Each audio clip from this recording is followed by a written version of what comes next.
I-marinate ko muna yung 1 kilong pork ribs sa tuyo, kalamansi juice, paminta, at lagyan ko rin ng oyster sauce. Ihalo lang at i-marinate natin yan ng mga at least 1 hour. Habang ginagawa ko yan mga kalasa, kung bago ka pa lang sa aking channel, welcome! At huwag kalimutan mag-subscribe at i-click ang bell button para sa mga notification. At kung dati ka pa, welcome back at i-follow mo na rin ako sa aking Facebook page Lasang Pilipina.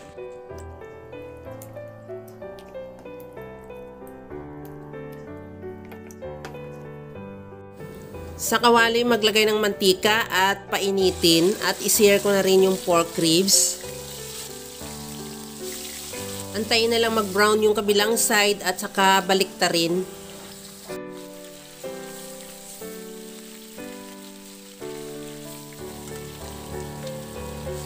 Pagka ganito nang luto na yung kabilang side at nagpula na rin or nag-brown, tanggalin na lang muna natin sa kawali at ilagay sa bowl at isit aside.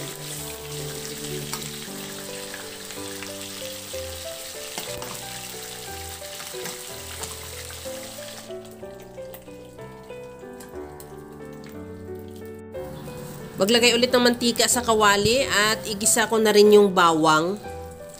Ihalo lang din hanggang sa mag-brown yung bawang o maglabas siya ng aroma.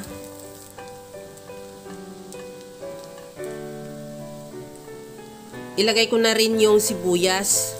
Ihalo lang din hanggang sa maluto yung sibuyas o mag-translucent.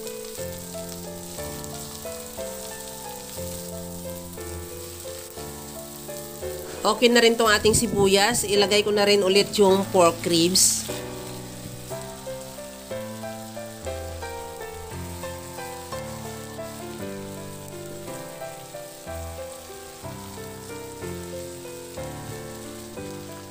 Ilagay ko na rin yung pinagbabara natin sa pork ribs. Ihalo lang din hanggang sa mag-reduce lang yung sauce o yung minarinade natin. At ilagay ko na rin yung mais.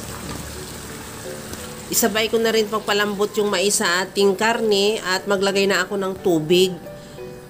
Nakadepende naman yung dami ng tubig sa dami ng karne. Basta ang importante medyo lumampas lang siya para makapapalambot na yan.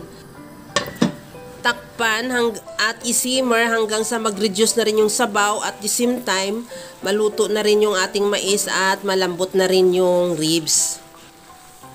Sa puntong ito na luto na rin yung ating mais at the same time malambot na rin yung ribs, ilagay ko na yung bell pepper at maglagay din ako ng spring onion at ihalo lang din hanggang sa maglabas ng aroma yung bell pepper at the same time maluto na rin at ready to serve na yan yung ating masarap na pork ribs with mais.